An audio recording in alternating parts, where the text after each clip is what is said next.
A principios de la década del 70, la educación en Uruguay estaba en crisis. Estudiantes, profesores y maestros enfrentaban al Poder Ejecutivo a raíz de la caída del presupuesto para la enseñanza. La dictadura cívico-militar que se inició el 27 de junio de 1973 intervino la universidad, destituyó a 5.000 docentes y prácticamente eliminó la investigación científica. El gobierno modificó los planes de estudio, censuró temas y autores e intentó hacer del aula un espacio de transmisión de la ideología dominante. Para la dictadura, la subversión y el marxismo habían infiltrado la educación, de ahí que ésta haya sido territorio a recuperar mediante la represión y la imposición de nuevos valores. A 40 años del golpe de Estado, esto es lo que la dictadura nos dejó. El capítulo está dedicado a educación y represión.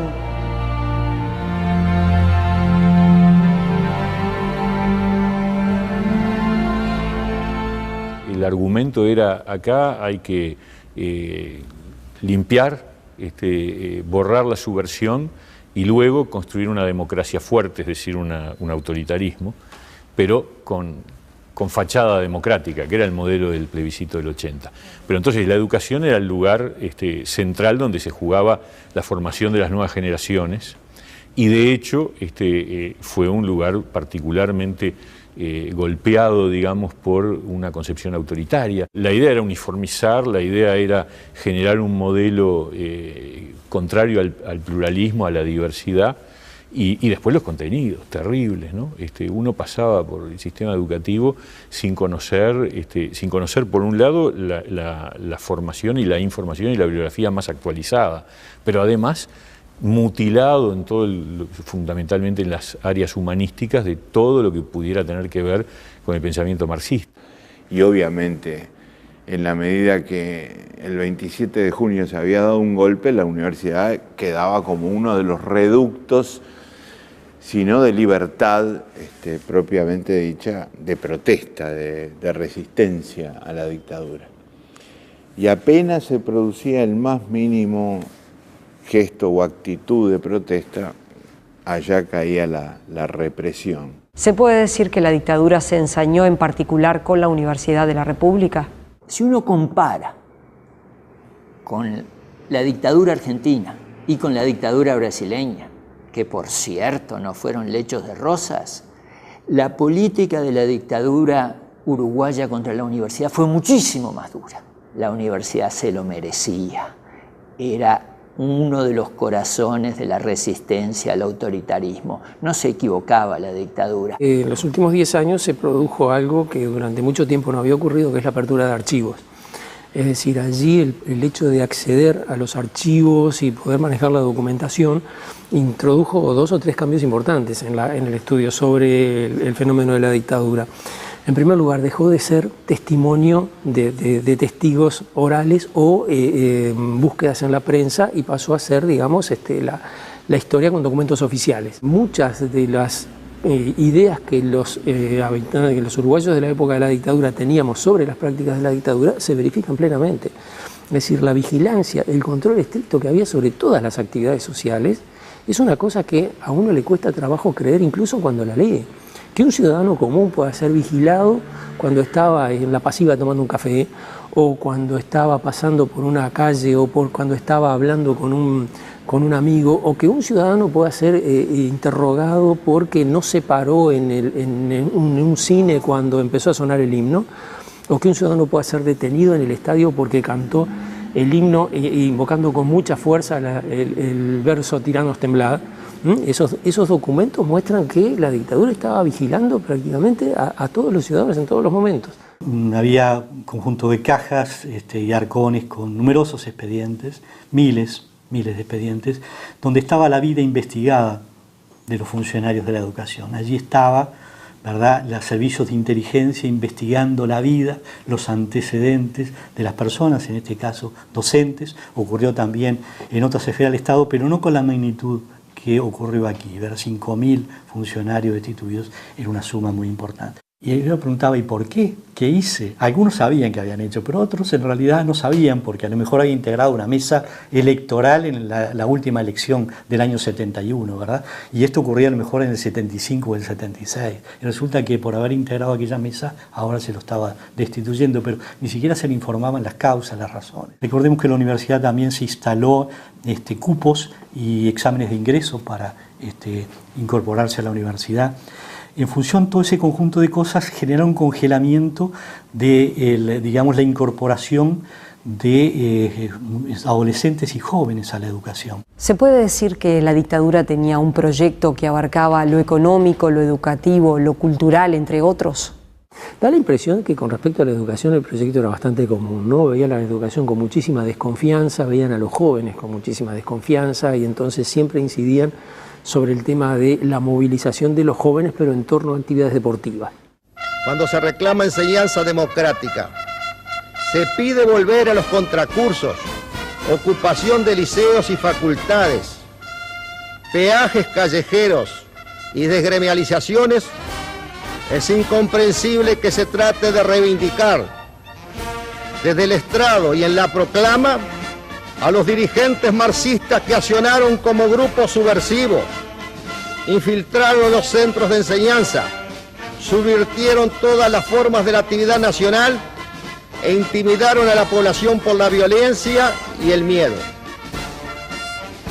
Miente cuando se refiere, reverenciando el pasado, a una enseñanza prestigiosa, olvidando que el gobierno intervino en los centros de enseñanza infiltrados y subvertidos cuando, culminando una serie de atropellos y desviaciones, una de las bombas construidas en la Facultad de Ingeniería por estudiantes con tolerancia de docentes y destinada al rector y vicerrector del CONAE, produjo la muerte de un educando. ¿Recuerda cómo fueron esos años para la educación específicamente? Me acuerdo que dio una charla en la Asociación Cristiana el inolvidable José Pedro Díaz sobre la cultura y señaló que la dictadura, entre otras cosas, lo que había hecho, que era un movimiento realmente terrible por lo negativo, era tratar de cortar los vínculos con todos los libros que iban llegando a nuestro país y que antes nos nutrían a todos nosotros. Se cortó ¿se dan cuenta? Ese movimiento arterial, ¿no? De libros que venían y que los profesores y la cultura uruguaya tan importante. Y bueno, se eliminaron desde rector a decanos, a directores, a maestras y maestros y profesores, y ahí se tuvo que llenar con lo que hubiese, pero lo que hubiese que no tuviese el menor atisbo de izquierdizante. Hubo muchos docentes que lograron mantenerse y que mantuvieron, a pesar del clima tremendo, mantuvieron un nivel de enseñanza. Hubo muchos estudiantes que hicieron un esfuerzo enorme por conseguir información, conseguir datos, vincularse con docentes incluso expulsados. Desde el punto de vista de los contenidos, ¿eso cómo impactó? Bueno, impactó porque se reformularon los planes y programas a partir de 1976 y algunos programas como los de historia y especialmente los de educación moral y cívica, digamos, tuvieron, digamos, una clara expresión doctrinaria de la dictadura, ¿verdad? Es decir, en historia, los acontecimientos históricos se relataron de nuevo modo, se planteaba desde los textos, era lo que se llamó la doctrina de la seguridad nacional. El objetivo principal de la educación durante la dictadura era el control social sobre las nuevas generaciones, la construcción de un tipo de estudiante que de alguna manera fuera la nueva generación del nuevo Uruguay, ¿no? Ahí había toda una construcción publicitaria también de la idea del nuevo Uruguay, el año de la orientalidad en el año 75, y luego una construcción de pretender armar una nueva cultura sobre la base del verticalismo, o sea, la traslación de ciertos criterios militares a la formación y la educación de los jóvenes. En esa especie de primavera que ocurrió después del golpe, que ellos se atrevían a llamar revolución, acto revolucionario cívico-militar, el coronel Villagrán, que era el jefe de policía, se entera de que en las afueras de toda la ciudad habían aparecido pintadas contra la dictadura. Él convoca a los dirigentes de todos los partidos, que todavía todos los partidos existían, los convoca a la jefatura y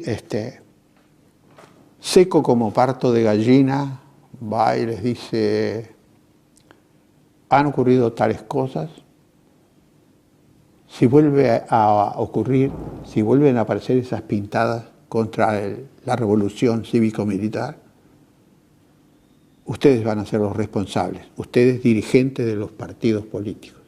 Me quedé allí, solo, y le digo: perdone, coronel, aquí se ha convocado a los dirigentes de los partidos políticos. ¿Y a mí? ¿Por qué?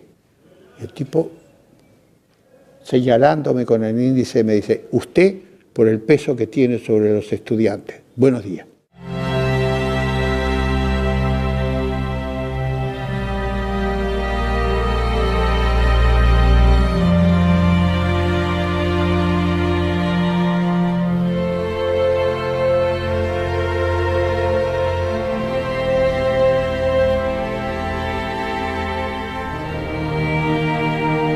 Pensemos, por ejemplo, en las grandes campañas publicitarias, ¿no?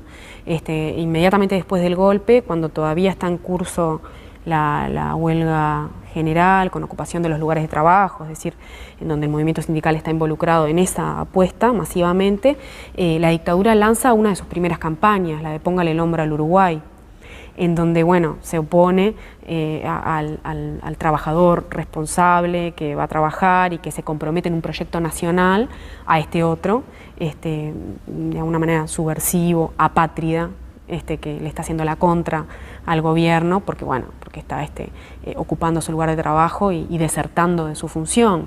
Hasta los mínimos detalles se establecía cómo debían pararse, quién debía hablar primero, quién debía hablar segundo, si había alguien que había fallecido y había que hacer honras fúnebres, establecía el tipo de ofrenda floral, de qué tamaño debía ser según la categoría de quién moría, había fallecido, y llegaba absolutamente al absurdo aquello, ¿verdad?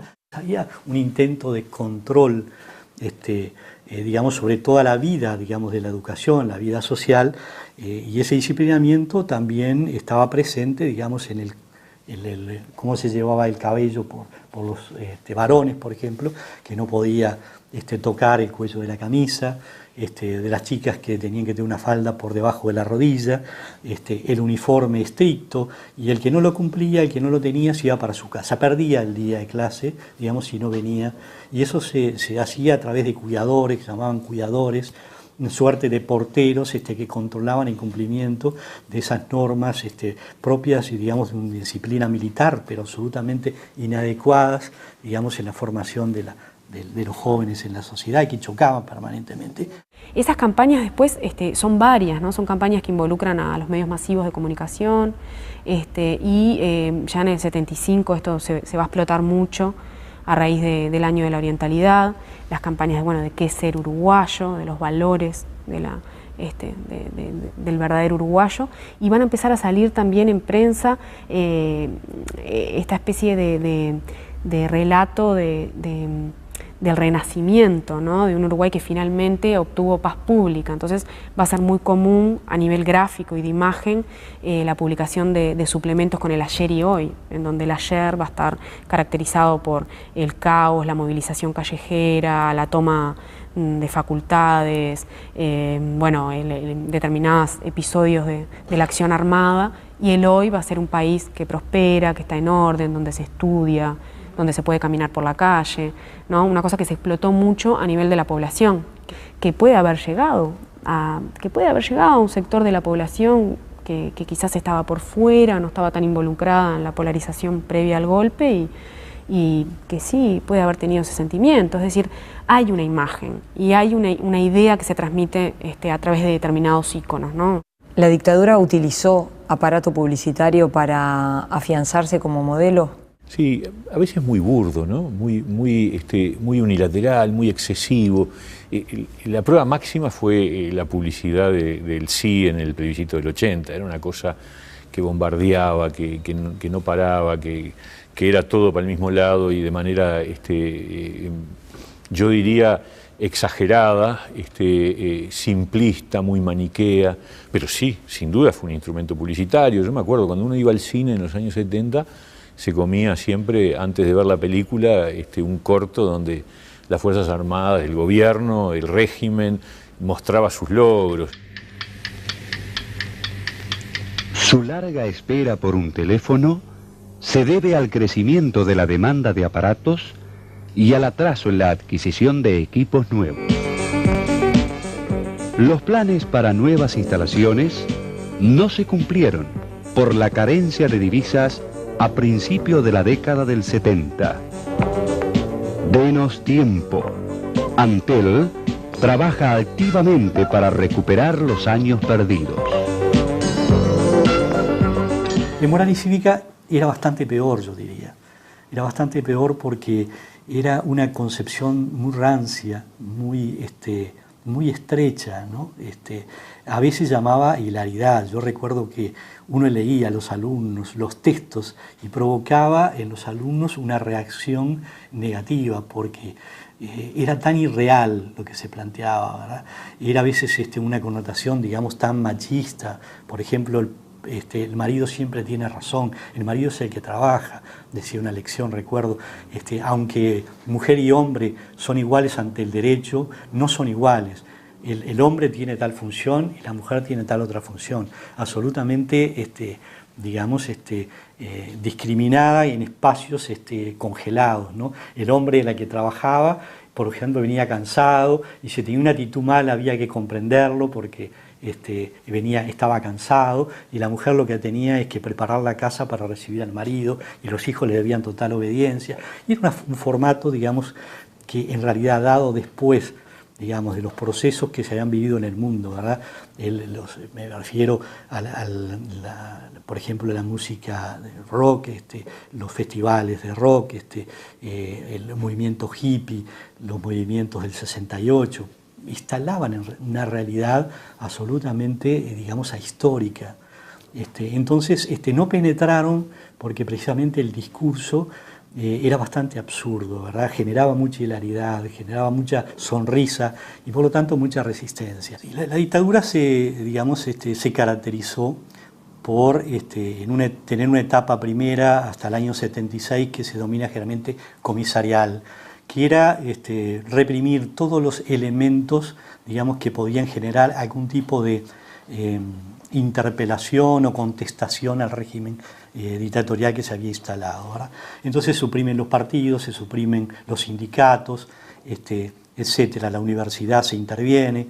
Hubo una actividad proselitista, además de los famosos comunicados de la DINART, que todos los días nos informaban, por lo menos en la primera etapa, o sea, lo que podríamos llamar la etapa de la represión, que va hasta más o menos hasta el año 70, la etapa de la represión más directa, ¿no? De represión hubo siempre, pero del desmontaje de la subversión en sus distintas formas, por sucesivas etapas, todos los días teníamos una cadena de la DINAR, de las fuerzas conjuntas, informando sobre capturas, sobre desmontaje del aparato tal o del aparato cual, etcétera, etcétera. Entonces había un componente de presión cultural extremadamente fuerte. Hay que ver el impacto en el terreno educativo. Los números asustan. Fue una desacumulación, una destrucción de un tejido social que ya venía herido.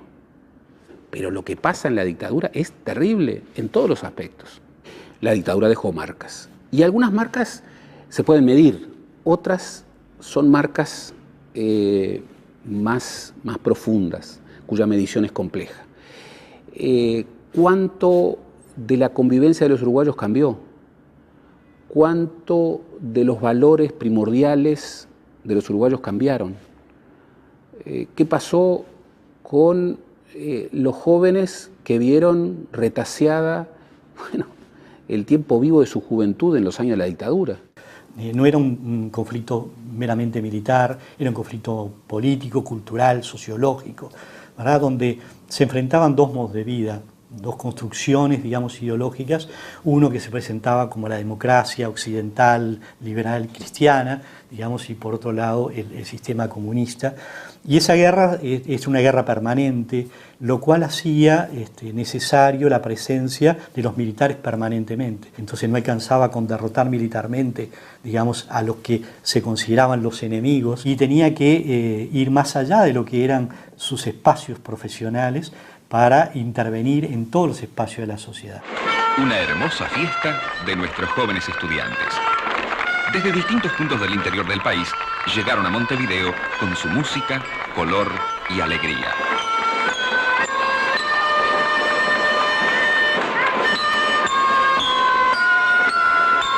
Organizado por el Banco de la República y el Consejo Nacional de Educación, se llevó a cabo con gran éxito el primer Festival de Bandas Musicales Estudiantiles.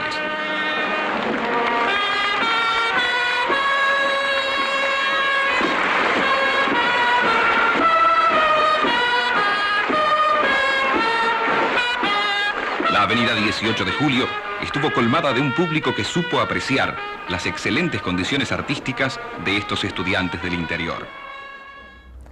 Usted era decano de la Facultad de Ciencias Económicas. ¿Recuerda cómo fue la intervención? En el caso nuestro de acoso permanente, diría yo.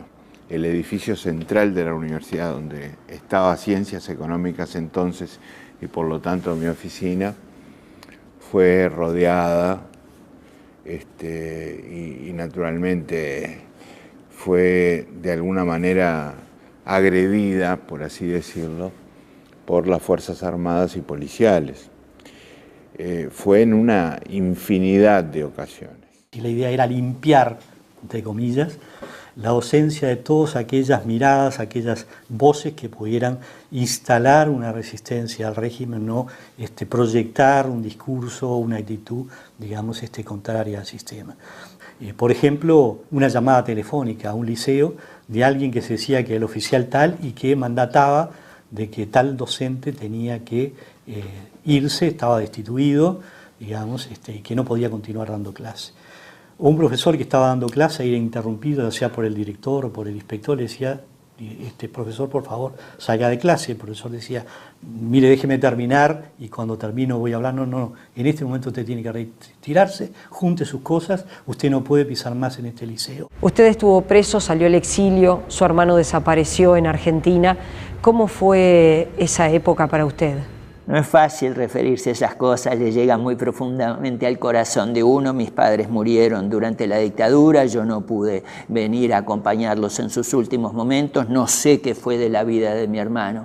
Quienes tuvimos que salir del país encontramos una solidaridad en América Latina, la sensación de que cuando íbamos de una universidad a otra, en algún sentido estábamos en familia y en casa, y no sin consecuencias para el futuro. Porque ya que hablé de los desastres del pasado, déjeme decirle que a partir de mediados de los 80 uno empieza a notar en buena parte de la ciencia latinoamericana una colaboración mucho más estrecha. Y rastrea los orígenes y muy a menudo, no siempre, pero muy a menudo los orígenes son los circuitos de amistad y solidaridad creados en el exilio. Cuando volvimos al Uruguay, los matemáticos exiliados, nos encontramos con que había una muchachada que había aprendido matemáticas de manera silvestre, había estudiado, había buscado a los docentes que podía, incluso a los expulsados. La enseñanza en alguna medida sobrevivió. Lo que fue mucho más golpeada fue la investigación.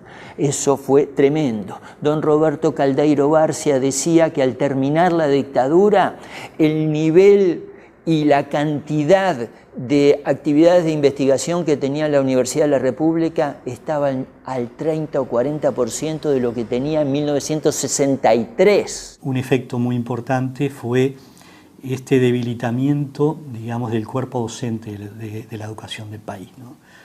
Eso fue muy impactante y la verdad es que con la democracia no se logró recuperar aquel nivel académico, digamos, que tenía el conjunto de los docentes. Digamos, los niveles de formación de los docentes tiene mucho que ver el montaje de estos dos fenómenos. Uno que proviene de la dictadura, que liquidó un conjunto de equipos docentes, y por otro lado, digamos, este otro fenómeno que al expandir la cobertura y la matrícula de la enseñanza secundaria requirió un número muy importante de docentes y no fue posible formarlos en los niveles en que el IPA formaba a los viejos profesores cuando la educación secundaria era de una dimensión pequeña, ¿verdad?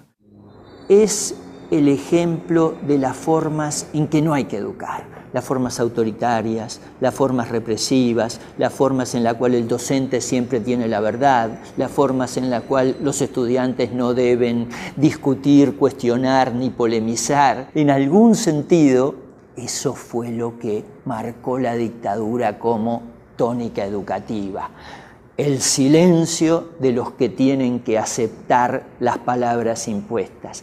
Pero de nuevo, no lo lograron. Lo increíble de este país, de esta universidad, de la juventud del 83, es que esa muchachada que fue al liceo, que fue a la universidad, que vivió en ese contexto, apenas apareció un poquitito, una oportunidad de que floreciera su cuestionamiento y su compromiso. ¿Recuerda usted la primavera del 83? La lección que nos deja la dictadura es que esa es la peor educación posible, pero que ni aún esa educación hace que pueda fabricar jóvenes sumisos.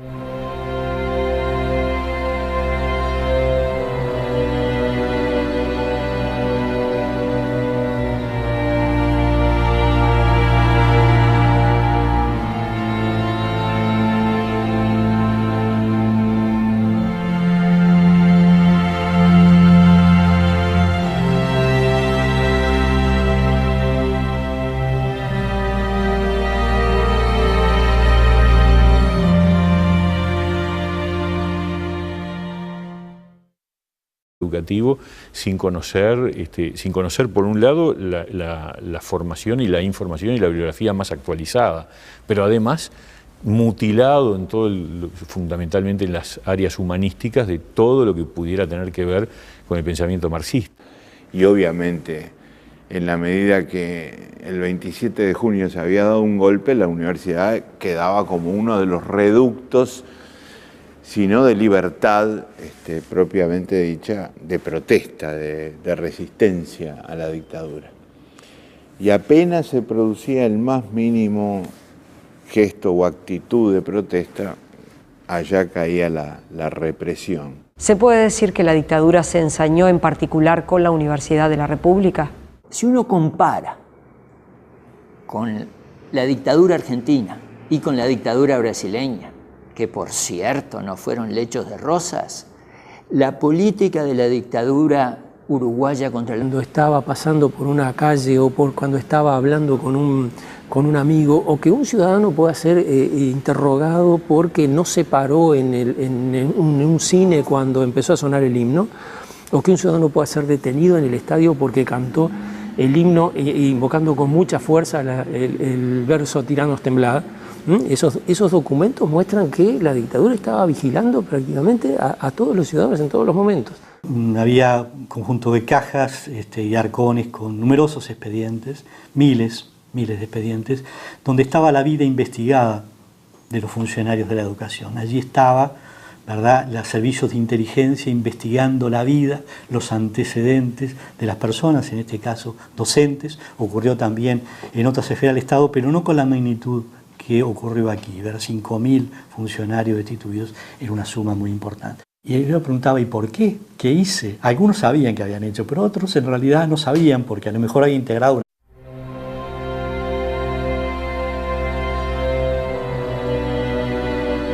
A principios de la década del 70, la educación en Uruguay estaba en crisis. Estudiantes, profesores y maestros enfrentaban al Poder Ejecutivo a raíz de la caída del presupuesto para la enseñanza. La dictadura cívico-militar que se inició el 27 de junio de 1973 intervino la universidad, destituyó a 5.000 docentes y prácticamente eliminó la investigación científica. El gobierno modificó los planes de estudio, censuró temas y autores e intentó hacer del aula un espacio de transmisión de la ideología dominante. Para la dictadura, la subversión y el marxismo habían infiltrado la educación, de ahí que ésta haya sido territorio a recuperar mediante la represión y la imposición de nuevos valores. A 40 años del golpe de Estado, esto es lo que la dictadura nos dejó. El capítulo está dedicado a educación y represión.